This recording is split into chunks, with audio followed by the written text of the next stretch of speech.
فوائد ہوتے ہیں اور جنگ کے بعد ہو تو تب بھی ہو جاتے ہیں، لیکن پھر اس وقت تک بہت زیادہ خون بہہ چکا ہوتا ہے۔ ہماری صرف اتنی ہے، ہمیں کسی سے میں تو کراچی کے اندر جہاں 25,000 افراد بے گناہ مارے گئے ہیں، ہم تو وہاں بھی آپریشن کی بات تھے، لیکن جو ہو رہا ہے اس کے بھی تو نتائج نہیں نکل رہے۔ ہم صرف اتنی بات کرتے ہیں کہ یہ قانون کا نفاذ کیا جائے، انٹیلیجنس ایجنسیوں کے کردار کو بڑھایا جائے، اور جتنے بھی ریاست کے وسائل اور ذرائع ہیں وہ اس کو ٹھیک کرنے کے لیے ان کے خلاف سخت ایکشن لینے کے لیے استعمال کیے جائیں۔ پر راجہ صاحب لیکن آپ کے علم میں یہ بات ہے نا کہ ایم کیو ایم کس سخت فیصلے کی یا کس سخت فیصلے کی جانب قدم بڑھایا جائے اس کی بات کر رہی ہے۔ اب آپ 10 سال میں اب تک آپ خود ہی دیکھ لیجئے کہ 48,994 عام معصوم شہری ہلاک ہو چکے ہیں، 5,272 سیکیورٹی اداروں کے جو لوگ ہیں وہ اپنی جانیں قربان کر چکے ہیں، $78 بلین کا پاکستان کی معیشت کو نقصان پہنچنا چاہیے۔ تو یہ نقصان کو رکنا چاہیے آپ کے خیال میں یا نہیں، اور کیسے مذاکرات سے یہ رک جائے گا؟ نہیں، میں بالکل یہی کہتا ہوں کہ رکنا چاہیے، اور جس طرح سے بھی ہم کر سکے وہ کرنا چاہیے۔ ذرائع ہوتے ہیں نا کہ آپ کتنے ذرائع استعمال کر لیتے ہیں، اس ترکیب کو، لیکن بہرحال اس کے جو اس سے اگلی بات ہے کہ وہ آپریشن کیا جائے، تو جب یہ آپشن کوئی اور نہیں رہے گا اور یہ ہوگا تو ہم بھی اس کی تائید کریں گے، لیکن ہم صرف یہ چاہتے ہیں کہ اس کے کے ساتھ پھر ایک دہشت گردی پورے ملک میں پھیل جائے گی جس میں لاکھوں افراد بے گھر ہوں گے۔ آج کسی کو یہ اس کی پرواہ نہیں، پھیلی ہوئی ہے پراچا صاحب، کیا دہشت گردی ملک میں نہیں پھیلی ہوئی؟ نہیں، آپ دیکھیں نا کہ ہم کراچی کی دہشت گردی کا تو نام ہی نہیں لیتے، 23 افراد ایف سی کے بے گناہ مارے گئے، انتہائی دردناک واقعہ، جتنا بھی مذمت کی جائے کم ہے۔ 265 پولیس افسران کراچی کے اندر چن کے مارے گئے، اسٹیٹ کے ہی انسٹرومنٹ ہے نا، چاہے وہ پولیس والے ہیں یا ایف سی والے ہیں۔ 23 کا ہے، 265 کی تعداد ہے، ان کے بھی بچے ہیں۔ یعنی یہ کہ جو دہشت گردی ہے وہ دہشت گردی ہے۔ اب ایک طرف دہشت گردی کا ہم سرے سے نام تک نہیں لیتے، وہاں جو لوگ مر رہے ہیں انسان ہے، تمام درندوں سے نبٹنا چاہیے، لیکن اس کے لیے جو طریقے ہیں اس کو استعمال کرے، تاکہ ہم کل 6 مہینے بعد ہم پھر یہاں پر یہی بات جو ہے یہ ٹاک شوز میں ہو رہی ہو کہ دیکھیں اس سے تو اور زیادہ نقصان ہو گیا، اور ہمیں کسی سے کوئی ہمدردی نہیں ہے۔ ہم پاکستان میں جو شریعت کا نفاذ چاہتے ہیں وہ محمد رسول اللہ صلی اللہ علیہ وسلم کی شریعت ہے، اور جماعت اسلامی سب سے زیادہ روشن اور ایک ماڈرنائز فلاحی ریاست کا ایک نقشہ دیتی ہے۔ اور یہ مقبول جان صاحب، آپ کتنا اتفاق کرتے ہیں پراچا صاحب کی بات سے، اور آپ کیا سمجھتے ہیں کہ اس وقت دہشت گردی کے حوالے سے، طالبانائزیشن کے حوالے سے اب حتمی فیصلہ لینے کا وقت آ چکا ہے؟ دیکھیں یہ حتمی فیصلہ لینے کا وقت اب کیوں آیا ہے، یہ بہت امپورٹنٹ سوال ہے۔ اور میں جب سے یہ صورتحال چل رہی ہے، میں سچی بات بتاؤں، میری راتوں کی نیندیں حرام ہیں۔ آپ کبھی انٹرنیشنل پریس میں آپ جا کے دیکھیں تو آپ کو پتہ چلے گا کہ اس وقت جو کہانیاں پاکستان کے بارے میں بنائی جا رہی ہیں وہ یہ ہیں کہ پاکستان کے اندر ایک ایسا گروہ آ چکا ہوا ہے کہ جو گروہ علاقے کی سٹیبلٹی کے خلاف ہے، جو کہ جس نے بھارت میں، چین میں، ایران میں اور روس میں اپنی کارروائیاں کرنے کا ارادہ ہے یا کر رہا ہے، یا اس کے ڈانڈے وہاں مل چکے ہوئے، انٹرنیشنل اور ایک ایسی فورس بننی چاہیے جس میں بھارت شامل ہو، جس میں چاہے چین شامل ہو، جس میں روس شامل ہو، جس میں ایران شامل ہو، اور امریکہ اس کے ساتھ مل کے یہاں سے دہشت گردی کا خاتمہ کرے۔ یہ جو صورتحال ہے یہ بہت گمبھیر ہے۔ یہ وہ صورتحال ہے کہ اگر یہ سارے ملک مل کے اقوام متحدہ میں قرارداد دے کے جاتے ہیں اور ایک لائسنس لے کے اس ملک پہ چڑھ دوڑنے کی صورتحال میں آتے ہیں تو بہت تکلیف دہ ہو جائے گا۔ ایسا کیوں ہو رہا ہے؟ آپ دنیا میں جہاں کہیں امریکہ گیا ہے، اس امریکہ کے وہاں جانے کے بعد جب وہ نکلنے لگا ہے تو اس نے اس پڑوسی ملک کے ساتھ یہی کیا ہے جو آج ہمارے ساتھ ہو رہا ہے۔ یہ ایکشن جو ہے آج سے 4 سال پہلے بھی ہو سکتا تھا، جب امریکہ جانے لگا تو کیوں ہو رہا ہے؟ کمبوڈیا وہ ملک تھا جو چین کے ساتھ رہ رہا تھا ویتنام کے اندر، جیسے ہی امریکہ نکلنے لگا ہے، اس نے وہاں سے وہ ایک دریا تھا ریور رائن، اس کے اندر اس نے کچھ 300 لوگوں کی لاشیں بھیجی اور کہا ہمارے بندوں کو کمبوڈینز نے مارا ہے اور یہاں چھپ جاتے ہیں ویت کانگ گولیرے جی. اور پھر اس کے بعد اس حکومت کو مجبور کیا ایکشن لو اور وہ خود بھی ساتھ مل کے ایکشن لیا اور کمبوڈیا کی اینٹ سے اینٹ بجا دی اور اس دوران میں وہاں سے نکل گیا. کبھی آپ پاکستان کے سینیریو کو ایک انٹرنیشنل پرسپیکٹو میں سمجھنے کی کوشش کریں تو پھر آپ کو حیرانی ہوگی کہ ہم کس صورتحال میں دھکیلے جا رہے ہیں. ٹھیک ہے. آج اگر آپ کی 2 ڈویژن فوج وہاں چلے جاتی ہے تو آپ حیران ہوں گے کہ خوشی کس کو ہوگی؟ بھارت کو. کسی اور کو خوشی نہیں ہوگی.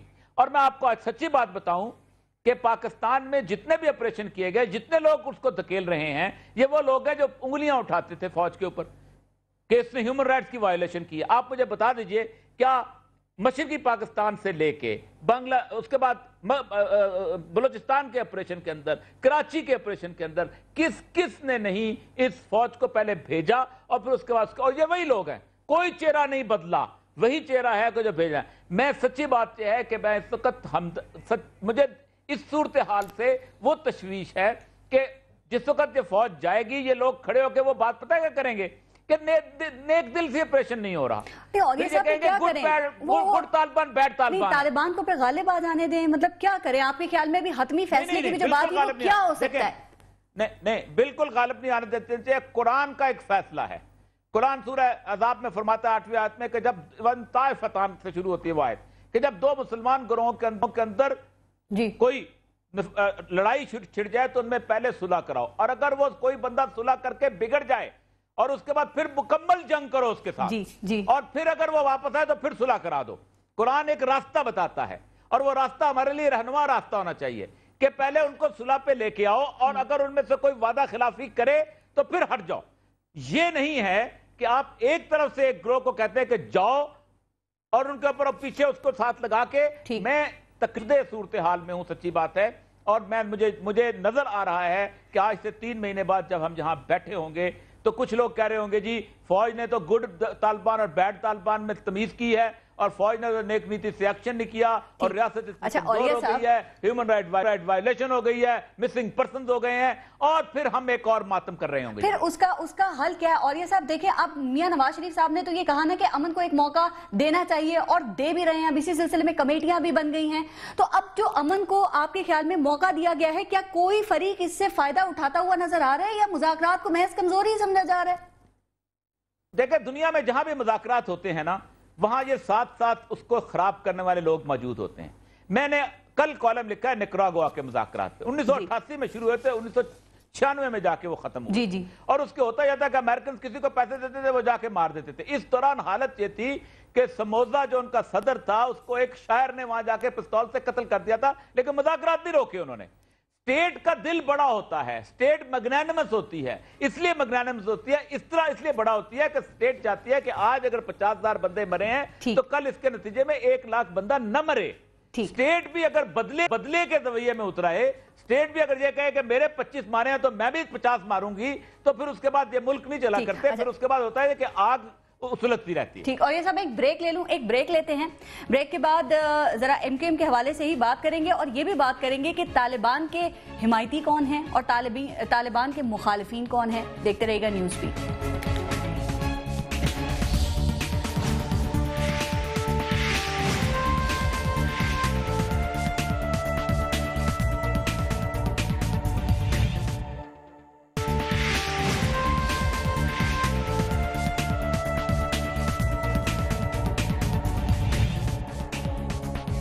اچھا وسیم اختر صاحب, آج ایم کیو ایم نے کہا کہ مذاکرات کی حجت تمام ہو گئی, تو ایم کیو ایم کو یہ کیوں لگ رہا ہے کہ مذاکرات کے آپشن کو مکمل طور پہ مسترد کر دینا چاہیے؟ ایم کیو ایم یہ کیوں سوچ رہی ہے کہ اب مذاکرات سے امن کا کوئی پھول نہیں کھل سکتا؟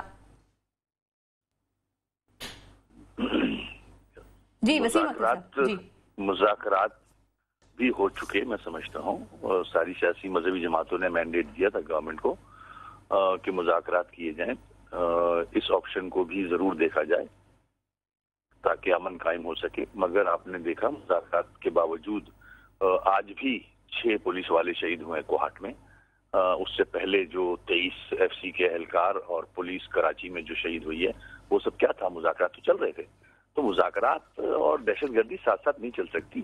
اب کب تک ہم اپنی قوم کو مرواتے رہیں گے؟ تو یہ اب میرے خیال میں مذاکرات کو چھوڑ کے جو اس کے بعد والا آپشن ہے اس کو فوج کو اپنانا چاہیے, حکومت کو اپنانا چاہیے. جی.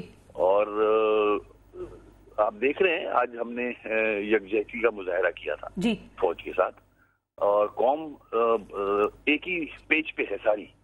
ہماری اس یکجہتی کے جو ہمارا پروگرام تھا اس میں آپ نے دیکھا موجود تھی, سوشل عام این جی اوز کے لوگ موجود تھے, وکلا موجود تھے, میڈیا کے لوگ موجود تھے, فنکار تھے, سب ایک پیج پہ. وسیم اختر صاحب آپ بالکل ٹھیک کہہ رہے ہیں, لیکن کیا وجہ ہے کہ جو بات آپ کو سمجھ میں آ رہی ہے, جو جن خطرات کو ایم کیو ایم محسوس کر رہی ہے, وہ کوئی اور سیاسی رہنما یا کوئی اور پولیٹیکل پارٹی اس کو سمجھ نہیں رہی ہے؟ تو کیا فہم و فراست اور سیاسی بصیرت میں کمی ہے ان کی, کہ جو چیزیں آپ کو نظر آ رہی ہیں وہ ان کو باقیوں کو نظر نہیں آ رہی ہیں؟ میری آج اس کوشش میں پی ایم ایل این کے بھی نمائندے تھے, پیپلز پارٹی کے بھی نمائندے تھے, اور بہت ساری سیاسی جماعتوں کے نمائندے موجود تھے. تو اور کون سی سیاسی ایسی جماعتیں ہیں جو نہیں سمجھ رہی ہیں؟ اب وہ ان کی اپنی سوچ ہے, وہ ہم بھی دیکھ رہے ہیں, ان کے جو لیڈران عوام بھی دیکھ رہی ہے, مگر میجورٹی کہاں کھڑی ہے نا. آج پی ٹی آئی نے لاہور میں ریلی نکالی ہے طالبان کے خلاف, ٹھیک, لاہور میں. تو یہ سب آپ کے سامنے ہی ہے. ٹھیک. فرید پراچا صاحب, اب ایک بات ہے کہ اگر آج ایم کیو ایم نے پاک فوج سے اظہار یکجہتی کے لیے ریلی نکالی, تو کیا ہر جمہوری قوت کو ان کا ساتھ نہیں دینا چاہیے تھا؟ کیونکہ آج پاک فوج جس خطرے کے سامنے کھڑی ہے نا, اس سے تو کوئی بھی محفوظ نہیں رہ سکے گا, نہ ہی رائیون, نہ بنی گالا, نہ 90, نہ آپ اور نہ ہی ہم. تو آپ کو ان کے ساتھ اظہار یکجہتی میں شریک نہیں ہونا چاہیے تھا؟ دیکھیں, ہم تو فوج کا ساتھ اپنے لہو کے نذرانے دے کر ہم نے فوج کا ساتھ دیا ہے.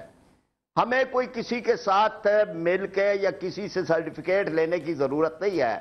پاکستان کے لیے, افواج پاکستان کے لیے, پاکستان کے محافظوں کے لیے, قربانیاں دینے والوں کے لیے, شہادتیں دینے والوں کے لیے ہم ان کے شانہ بشانہ رہے ہیں. اور آج بھی جب ہم یہ بات کرتے ہیں تو اس کے اندر یہی درد موجود ہے کہ ایک عالمی ایجنڈا پاکستان کی فوج کو دھکیل رہا ہے ایک دلدل کی طرف. اور اس کے بعد یہ کوئی 2-4 دنوں کی بات نہیں ہے, یہ جب معاملات چلتے ہیں تو یہ برس ہا برس چلتے ہیں, اور اس کا پھیلاؤ پورے ملک کے اندر ہو جانا ہے. ہم تو اس ایک درد کے ساتھ یہ بات کرتے ہیں. ہمیں کسی کے ساتھ, کسی دہشت گرد کے ساتھ, کسی ٹارگٹ کلر کے ساتھ, کسی درجے کی بھی معمولی سے بھی ہمدردی نہیں ہے. آپ طالبان کے حامی نہیں ہیں. مذاکرات, پارس ایک منٹ میں بات مکمل کر لوں. مذاکرات ہوئے کب ہیں؟ یعنی یہ بات ناکام تو وہ چیز ہوتی ہے جو ہوئی ہو.